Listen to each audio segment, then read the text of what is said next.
Welcome to the Medical Device Made Easy podcast. Here is Monir El Azzouzi from easymedicaldevice.com. And today we will tell you the story of AFNOR, who is now a new notified body designated for France, in France.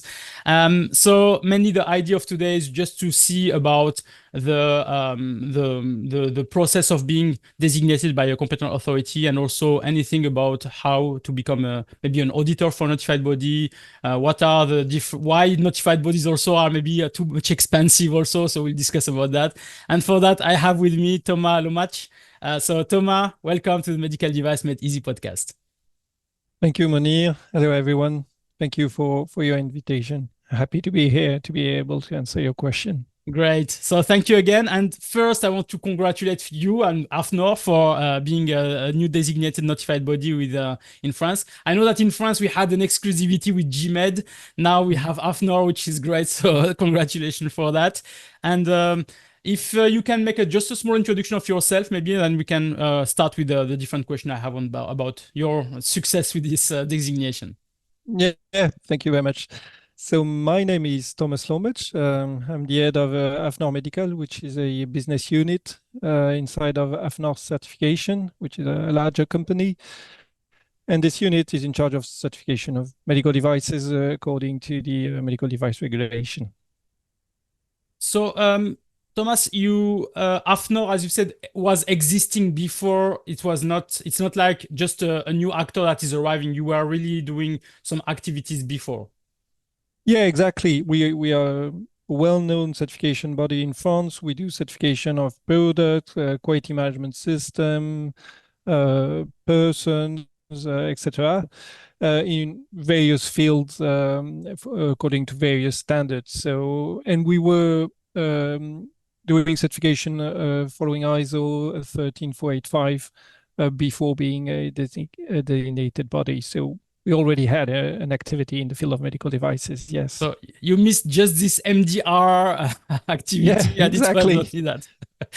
Great. So now it's ticked. Yeah.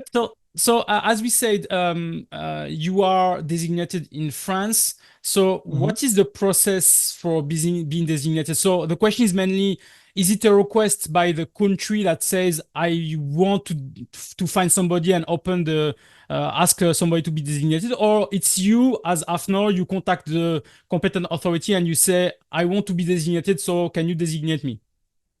Well, usually, yes, the body make an application to a designated authority. But as you mentioned before, in France, there was only one notified body before, and the authority asked for other certification body if they wanted to apply, and AFNOR say, yes, okay, we are interested, we will apply.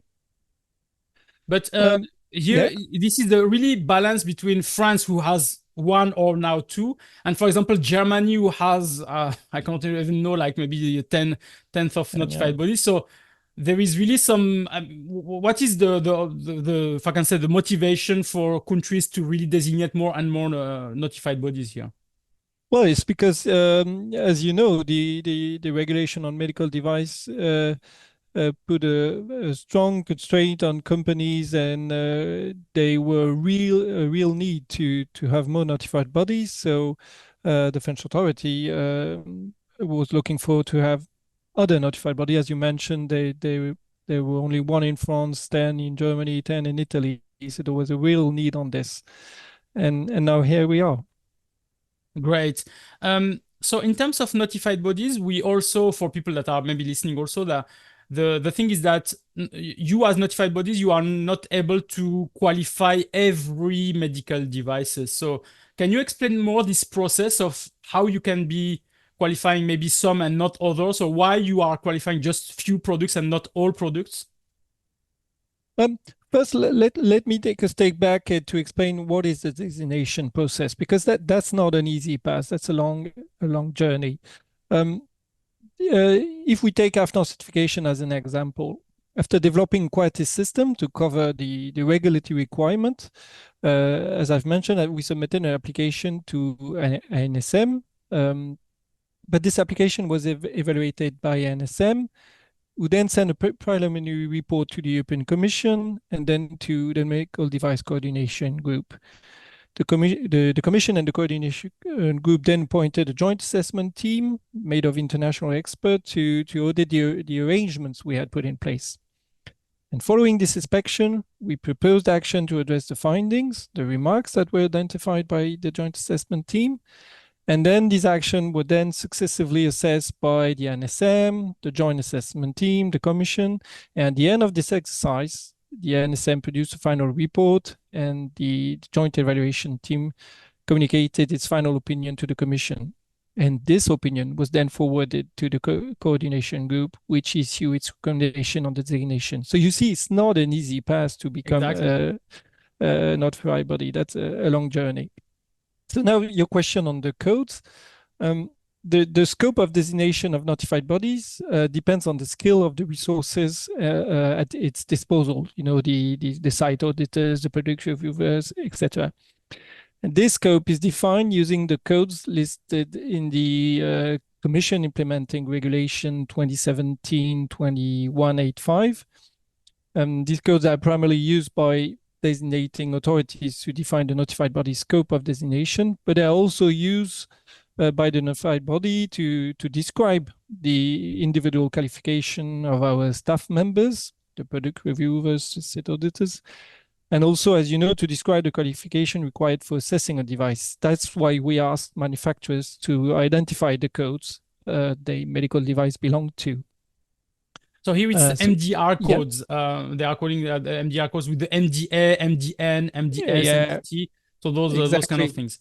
Unearth the pulse of the medtech world with MedTech Conf, a dynamic platform featuring global events on medical devices, biologicals, IVD, and pharmaceuticals. Stay informed, stay ahead, connect, share, and elevate your knowledge.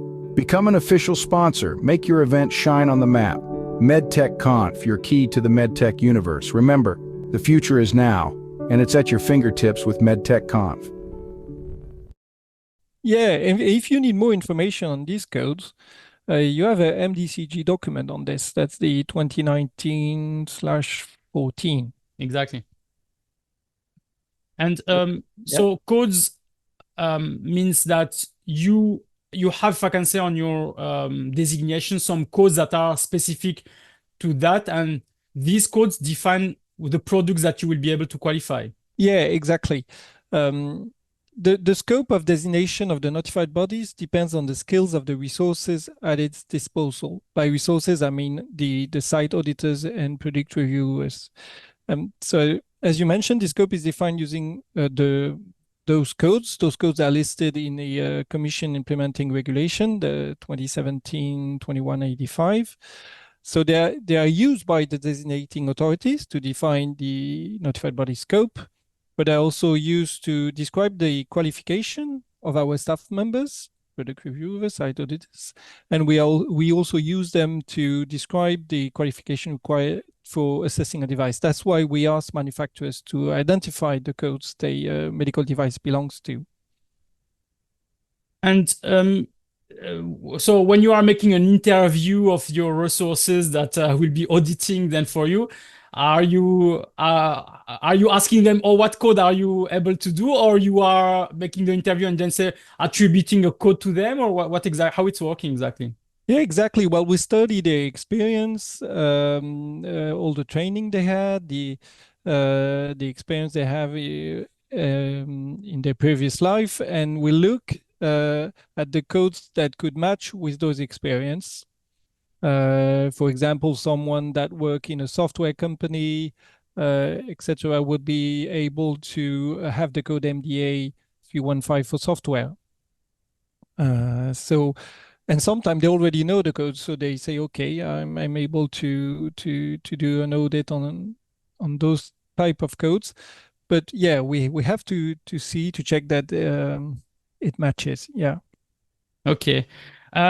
So now for auditors that maybe don't have all the qualification and wants to get improved also on their skills. So are you looking for auditors that are all experienced, like 10 years of experience and doing all things, or you can take auditors that have never audited anything and then you train them also? No, well, the requirements are clearly defined in the medical device regulation. These criteria, they are defined paragraph 3.2 of Annex 7. Annex 7 is the annex that gives all the requirements for the notified body. And for example, a product reviewer or an auditor should have a university or a technical college degree or equivalent qualification, medicine, pharmacy, engineering, etc.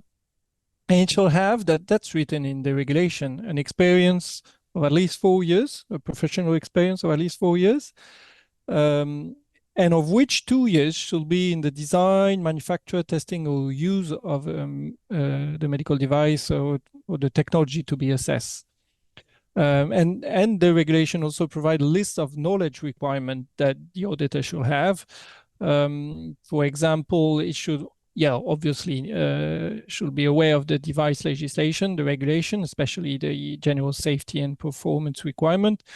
It should also have a knowledge of the relevant harmonized standards, common specification, if any, all the guidance document, MDCG document, knowledge of risk management, clinical evaluation, knowledge of the devices itself, the technology, and of course, the knowledge of the conformity assessment procedures, and in particular the aspects of those procedures for which they are responsible. For auditors, they also need to have a knowledge of auditing techniques that enables them to challenge quality management system. So all those criteria are very well defined in the regulation. Okay.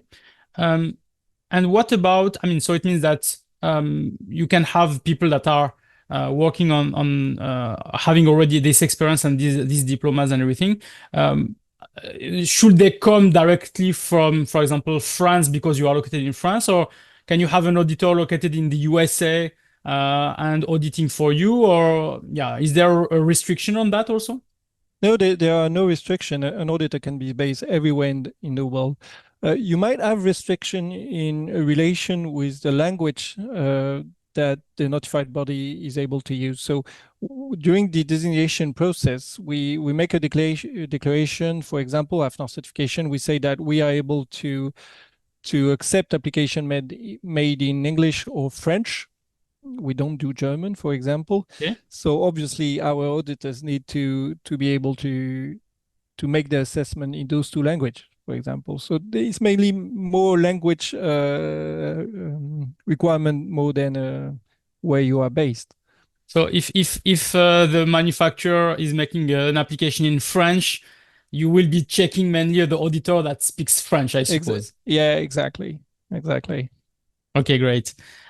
So one thing that when we discussed about your designation, we talked also about your collaboration with another notified body, which is called Berlin CERT. So can you explain to us this collaboration between two notified bodies and how this is working, and what exactly are the why mainly you need to have the collaboration like that? Yeah, so AFNOR certification is part of a larger group, which is AFNOR Group. And in this group, we've got another notified body, with a German notified body, which is based in Berlin. And we regularly exchange views with them to share our experience and help harmonize our practice. As you know, being able to harmonize the practice between notified body, that's also a big challenge. So we do this inside of the AFNOR group, but there are also other way of doing this through Team NB, for example, which is an association of a notified body. And yes, we do think it's important to share our experience as notified bodies. So is there also a sharing of audits? Like if you cannot do some audits, they can help you, or is it something like that also? No, that's more difficult because, as you know, we need to qualify our own resources. So we could do this, but we would need to qualify the resources they are providing us with. But every resources need to be qualified by each notified body. Hey, just a second. Do you need a EU, Swiss or UK representative? Then choose Easy Medical Device. We can represent you and also become your importer. Contact us at eo@easymedicaldevice.com. And for the resources that you are qualifying, like we talked before about the auditors, so can you do that by yourself, or you should ask the authorization from the committee or the competent authority or the commission? So is it like, are you alone to qualify and approve the resources, or you have to give get some authorization before to use them? Well, we are able to do it by ourselves, but every year we are controlled, we are inspected by the authorities, and they have a real focus on this, on our qualification procedures, on the people we are qualifying, and they check that we apply the requirement I have listed before. They have they take a long time on this one because obviously that's an important part of our job. So, so again, you are audited also. Then it's not like you have your designation where you were kind of audited, but it means also that you continue to be audited every year, like a manufacturer will be audited every year by its notified body also. So your notified body, you are also audited every year. Yeah, exactly. We are reassessed at least once a year. And that also could include our subsidiaries, our subcontractors, and yeah, so the authority check that we still satisfy the requirements, and the process, yeah, is quite the same as the surveillance of manufacturers by notified body. So in a way, we're under the same kind of constraint and stress, and every 3 years after the notification. And again, every 4 years, we've got a complete reassessment, a bit like a renewal audit, to determine if we still satisfy the requirements. And this audit is made by our member state authority and also the joint assessment team as for the initial assessment. So yeah, we have a lot of audit and inspection too. So on this process that we talked about, for example, the designation and everything until you get designated. So you had this kind of first initial audit, like as you said, for the one of manufacturer.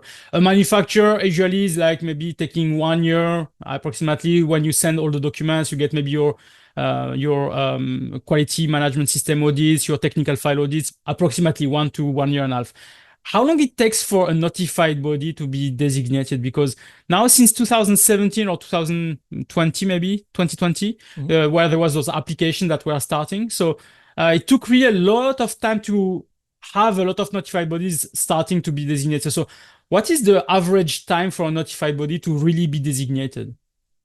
I don't have this statistic, but definitely it will take several years. It took a long time for AFNOR certification, but you had to keep in mind that we were not designated following the previous directives. So we start the work from scratch. Okay. And we had the COVID period, everything. So it took us 3.5 years, nearly 4 years. It could be a little bit shorter for notified body that was already designated following the directive, but it's a long path, as I mentioned before. Probably as long as it takes a manufacturer to have a DCE mark ready, if you include all the previous process since the design. Yeah. And I suppose there is also some budget for that. It's not like it's free to to do all this. Yeah, exactly. It costs also a lot of money because in the regulation there is a requirement that you need to have internal staff. You need to have an internal clinician, final reviewers, and everything. So you need to hire those staff to show the authorities that you fulfill those requirements. But you are not designated yet. So you pay people, but you haven't begun your activity. So that's, yeah, so it costs a lot of money. I know it's a good point, because you say that you are really hiring people, having them with you. You have every month to pay their salary and everything, pay the salary maybe of other staff maybe there. But at the end, you have no revenue because mainly there is no audit. So during 3 years, you have really to sustain this kind of budget, which is, I suppose, a lot. Yeah, exactly. Exactly. And in terms of audit, as you've said, every year you are audited by the commission. And so who is auditing? Is the competent authority, or who is auditing So exactly? every year you've got at least one audit from your member state authority. So for Okay. us, that's the NSM. Okay. And 3 years after the notification, you've got a complete reassessment, like a renewal audit as you want. And this complete reassessment is made by your member state authority, but also by the joint assessment team made of several international experts. So that's 3 years after the notification, and then after every 4 years.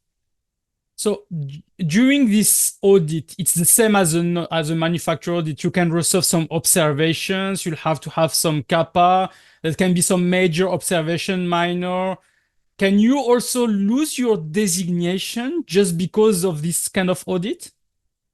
Oh, yes, exactly. The regulation forces the withdrawal of a designation, but also the restriction of the scope of designation, for example, or it could also be a suspension.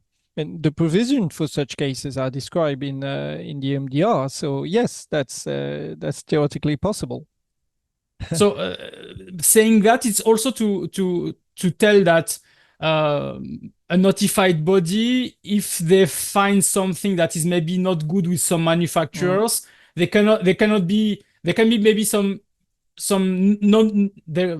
It's difficult to have some negotiation sometimes. So No, so because yeah, let's exactly. pass this, and Yeah. let's wait for next time. Let us improve this thing, etc. So it can be some problem also. Yeah, you have to keep in mind that when they do an assessment of the notified body, they will look at several audit reports, for example, and they will look at how did we study the non-conformity, how did we assess the response of the manufacturer, was this relevant? We could also have an expert from the notifying from the authority that will go and look at an audit of a manufacturer. I mean, he will be an observer during the audit of a manufacturer.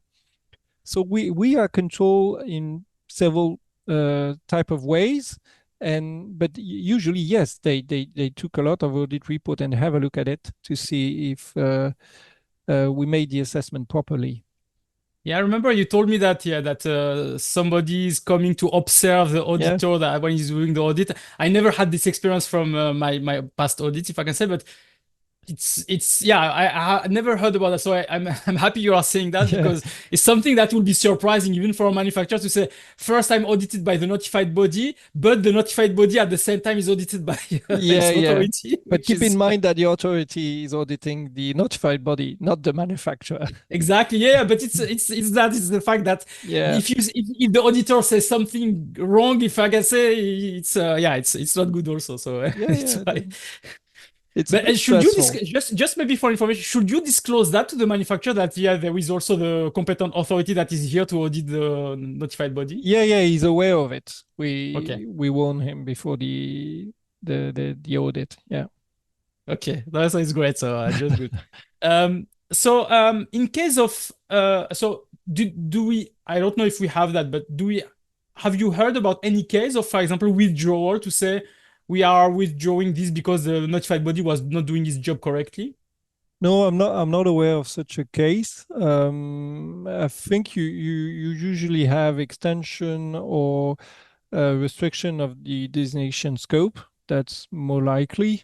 For example, if a notified body loses some of his resources, he might not be able to do some specific codes anymore. So the authority could say, okay, I restrict your designation scope. I withdraw this code or this code, for example. I think So that's more likely, but yeah, I'm not aware of any withdrawal. okay, so when you lose a staff, for example, a staff says, "Oh, I will stop doing audit or whatever." So should you inform immediately, or you have kind of the time to maybe try to hire somebody else?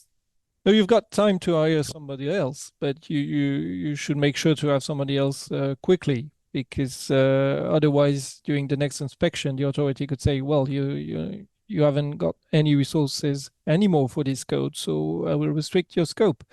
So yeah, but usually notified body try to have at least 2 people for one specific code to make sure that is still able to provide its services for every code. Yeah, because now I'm thinking of a case that while you are talking, I said, yeah, but if I'm a manufacturer, I apply for a code and you said, yes, we can make the audit maybe in 1 year, whatever. And in the middle, the auditor leave and say, I will not be here anymore. And you are in the limbo to say, what should I do now on this kind of case? But that's why we make arrangement to have at least 2, 3, or 4 auditors per code to make sure that we never fall in such a case. Great. So happy to hear that also. Now, maybe the last question, which is the question that I hear a lot from all the manufacturers that I'm working with. So why does it cost so much? I mean, in terms of comparison between how much I was paying before under MDD and now seeing how much it costs under MDR, it's like double, triple, or whatever.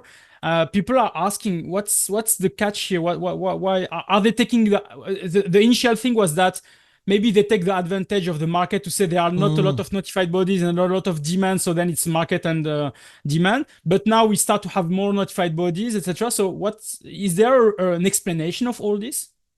Yeah, well, just as the requirements for manufacturers have increased with the implementation of the regulation, so have those for notified bodies. As we have seen, this applies in particular to the processes we have to implement, the resources we have to use, and all the controls that are made on us by the authorities. And the increase in this constraint mechanically entails an increase in our costs and therefore in our assessment fees. But as the resources we use are sometimes less numerous due to the more demanding criteria. So because there are less resources, they also become more expensive. I mean, the resources we use. So all those factors make that sometimes we have to increase our fees. But there are factors also that will help to contain these increases, I think, in the long term. First, the growing number of notified bodies. So you've got several notified bodies that were designated those last months. Secondly, we do have to say that many notified bodies are making a major effort to train new assessors, so as to benefit from a larger pool of qualified personnel. That's what we're trying to do at AFNOR certification, to have more and more qualified people, to have a larger pool. And finally, I think we can also expect real productivity gains in the long term thanks to the gradual digitalization of assessment process. We're also working on this to have a digital tool that help us go faster during the assessment. Yeah. I hope, yeah, it will be helping to decrease. One aspect of the price of the cost that we are seeing also is that what is required by the EU MDR is to provide the cost in an hourly rate. Yeah. It's like, oh, here is the number of the price per hour. Which when you are providing the cost, it's more an estimation than the real final cost also. So this is also the thing that people are saying it's difficult to understand because, for example, you asked me to pay this at the beginning, but at the end of the project, it cost me the double because maybe there was 2 rounds of question or 3 rounds of questions plus more review, etc. So this can be also a thing to understand that you are you are asked to provide an hourly rate, not a finished project cost. Well, yeah, exactly. But you got fixed cost and you've got hourly rate costs. Well, it depends. Not every notified body are using the same type of cost, but yeah, for the hourly rate, that could depend on the results of the assessment, how far do the notified body needs to go when studying the technical documentation. But I would say that it's really important at the beginning of the process to have a dialogue between the notified body and the manufacturer. So the manufacturer is really aware of what could happen. Let's say to have a worst case scenario, if there are a lot of non-conformity, what would be the extra costs? So I think the notified body should also, explain to the manufacturer what could happen, the best scenario, the worst case scenario, so the manufacturer could have a good idea of what will happen during the process. No, I think it's really the practice that I think they are expecting to see the worst case, best case, because as you may know, so manufacturers, they have a budget, so they have to plan everything and have the cost and everything. So it's why maybe it could be interesting. But yeah, I think the explanation of having also this process of long-term process where you are also paying a lot also for your resource and everything can be also the reason for this major increase. Great. So in terms of AFNOR, so now you are certified. So I suppose you are designated. So I suppose you are open for business. So can people contact you, or you have already like a waiting list of 100 or 200 manufacturers waiting for you to be certifying them? No, we accept application. People can contact us. Keep in mind that you need to match our designation scope. So as I've said, the codes we are designated for are available on the Nando database, and also we accept application only in French and English. But yes, we still accept application. Don't hesitate to contact us.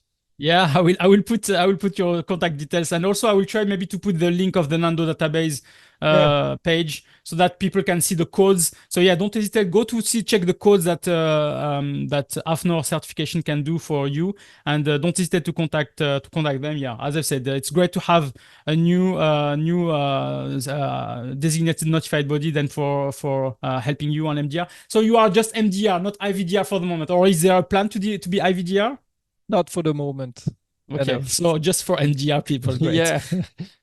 Great. So Thomas, thank you really very much for explaining to us all this process and being really honest about all those information, because I think it helps also people to understand more about what notified bodies are doing, also that you are not just designated and then you are fine.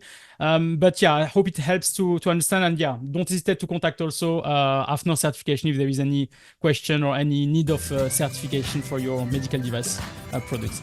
Okay, Thomas, so thank you very much, and I wish you a nice day. Thank you, Monir. Have a nice day.